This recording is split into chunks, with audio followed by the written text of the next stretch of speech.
নমস্কার, আমি সন্ধ্যা। আজ আমি আবার একটি নতুন রেসিপি নিয়ে চলে এসেছি। আজকে আমি এই থোড় দেখছেন, এই থোড় দিয়ে একটি রেসিপি তৈরি করে আপনাদের সাথে শেয়ার করব। তার জন্য আমি এই থোড়টিকে আগে ভালো করে কুচিয়ে নেব।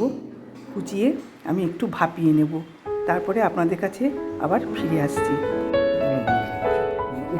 নাটক আমি থোড়টা আমি ন্যাচারাল বানাতে পারছি না, কারণ আমি যেহেতু বসে কাটতে পারি না, কাটাকুটি করতে পারি না। আমার হাজব্যান্ড তরি তরকারি সবজি বানিয়ে দেয়, এই জন্য উনি আমাকে এই থোড়টা বানিয়ে দিচ্ছেন। আবার আমি ফিরে এসেছি।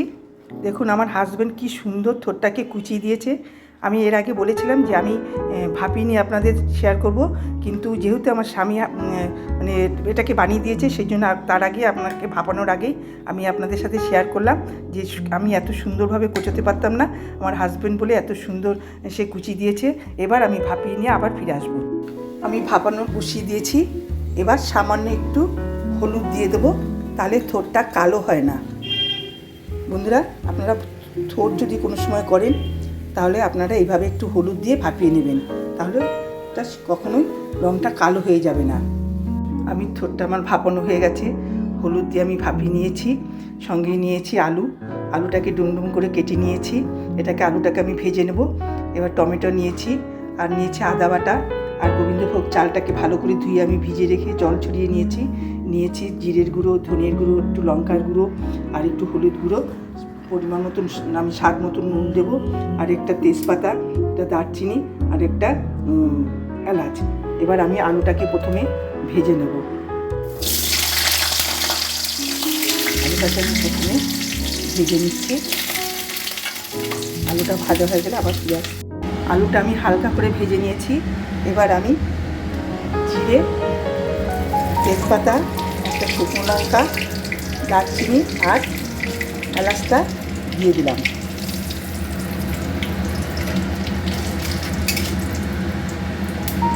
দেওয়ার পরে আমি সব মশলাগুলো যে নিয়েছি, উপকরণগুলো একটু জল দিয়ে গুলে আমি এটা দিয়ে দেবো। সব মশলাগুলো বেশি মশলা দিইনি, আমি অল্পই মশলা দিয়েছি। একটু জল দিয়ে গুলে ভালো করে ফোড়নটা হয়ে গেছে, আমি দিয়ে দিলাম। এরপরে আমি যে গোবিন্দভোগ চালটা ধুয়ে রেখেছি, এটা আমি দিয়ে দেবো। কেননা প্রায় একসাথে মশলা আর আমি চালটা একসাথেই কষাবো। এদিকে তাহলে চালটাও সিদ্ধ হয়ে যাবে আর মশলাটাও কষানো হয়ে যাবে। আমি দিয়ে দিলাম। এরপরে এটা ভালো করে কষানো হোক। এবার আমি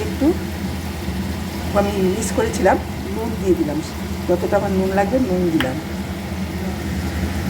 আর এরপরে আপনি কষানোর পরে আবার ফিরে আমি একটা মিক্স করেছিলাম, আমি নারকেল কোড়া দেবো বলে নারকেল কুড়িয়ে রেখেছিলাম। যেহেতু আমি নারকেলটা ভেজে নিয়ে একটু ভুলেও গেছিলাম।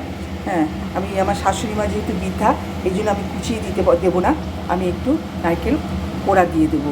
একসাথেই সব এটা কষানো হয়ে যাবে। এরপরে আবার আমি ফিরে আসবো। এই যে দেখুন আমার কষানো হয়ে গেছে,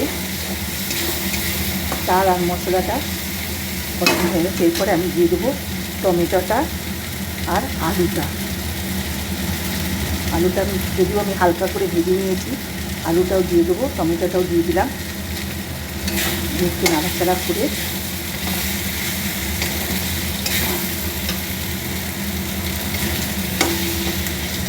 আমি এই সিদ্ধটা দিয়ে দিলাম।